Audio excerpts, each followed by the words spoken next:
Nah, kalau dibuat ERD-nya seperti ini ya. Jadi warehouse punya relationship one to many ya dengan part stock. Ya.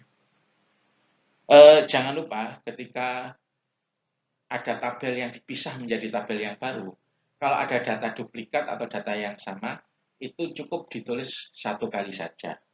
Ya, misalnya tadi warehouse A muncul beberapa kali, kalau dipisah ke tabel yang baru yaitu warehouse, cukup ditulis satu kali. Nanti dirujuk pada tabel part stock, itu cukup primary key-nya saja. Contoh lain ya, ini ada tabel, kolomnya adalah ID guru, mata pelajaran, kemudian usia guru. Ya, di sini primary key-nya adalah teacher ID, kemudian pelajaran.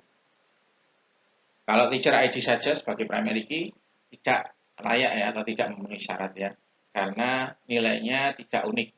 Di sini kan ada beberapa baris yang punya 111, nggak boleh ini.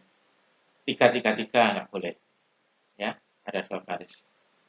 Jadi primary key itu harus menunjuk satu baris secara jelas. Kalau misalnya saya bilang data itu loh yang teacher ID-nya 111, nah kemungkinannya kan ada 2. Nah, nggak boleh itu, mestinya yang ditunjuk cuma 1. Jadi ini nggak bisa. Primary key-nya teacher ID saja nggak bisa, harus pakai subjek. Ya. Di sini kolom non key adalah ini ya.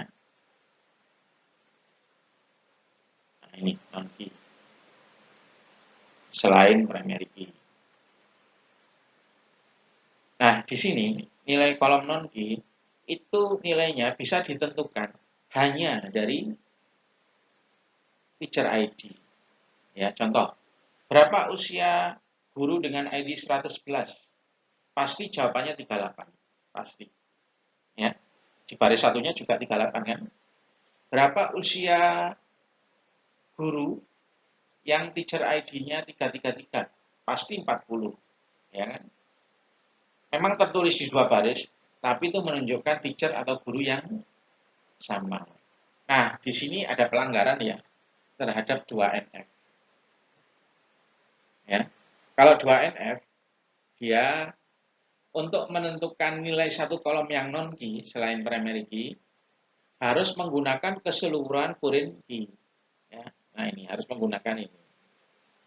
Ternyata kita hanya menggunakan teacher ID saja sudah bisa menentukan, tidak perlu subjek. Nah, jadi ini ada pelanggaran. Ya.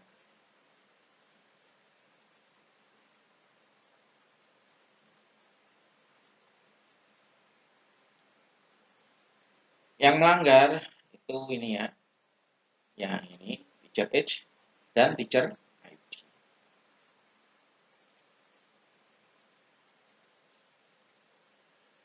Apa yang harus kita lakukan? Yang melanggar itu kita pisah.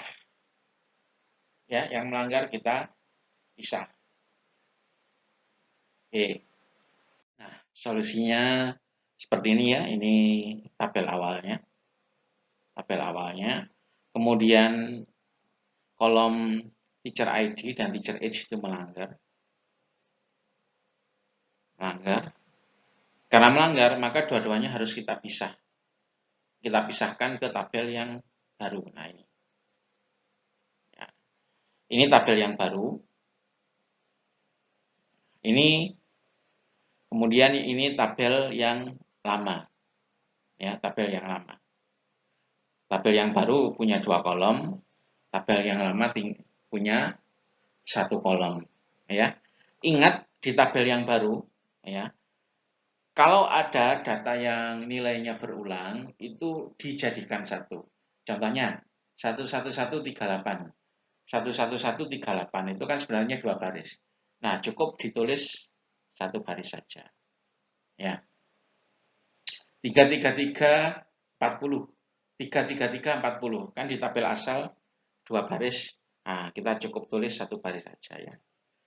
Nah, kemudian kita kasih primary key ya di tabel yang baru ini. Nah, ternyata untuk primary key-nya, nah, kita cukup menggunakan kolom ini, teacher ID. Itu sudah cukup sebagai primary key. Jadi, ini kondisi awal, terus ini kondisi setelah dipisah, nomor 2 setelah dipisah ya. Nah, Anda perhatikan di kondisi yang setelah dipisah ini, ya, di sini ada subjek, ya, ada mata pelajaran. Di sini tidak jelas informasinya. Siapa guru yang mengajar, ya kan? Nah, di sini kan ada informasi yang hilang, ya. Karena itu,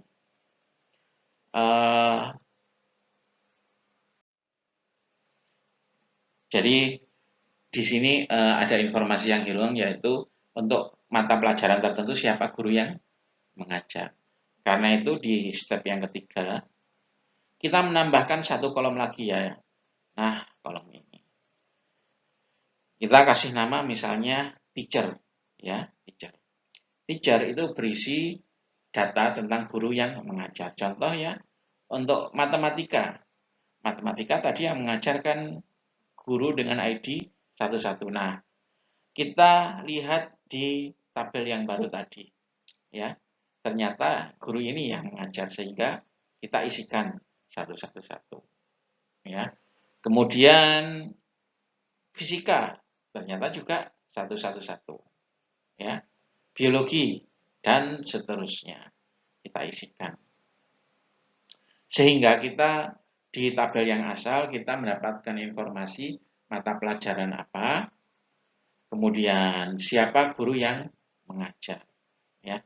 Nah, ingat untuk guru, kolom guru di sini, awalnya guru yang mengajar atau teacher ID ini, itu kan statusnya sebagai primary key. Nah, di susunan tabel yang baru, itu statusnya juga sama sebagai primary key. Selain sebagai primary key, dia juga sebagai foreign key yang merujuk ke tabel yang baru tadi. Ya. Nah, sehingga kalau misalnya kita gambarkan relationship-nya seperti ini ya.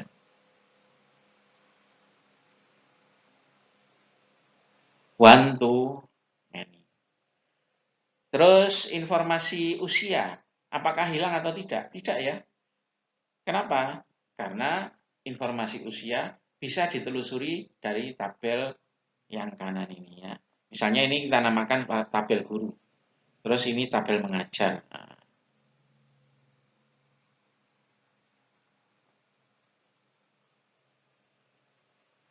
ini tabel guru. Terus ini mengajar. Contoh ya, yang mengajar pelajaran fisika, guru dengan ID 111. Oke, di sini sudah lengkap infonya. Kemudian usianya berapa? Nah, kita tinggal merujuk saja. Sini ya. 11. Ternyata usianya 38. Nah, ternyata setelah dipecah pun dan memenuhi 2 NF, informasinya tidak hilang.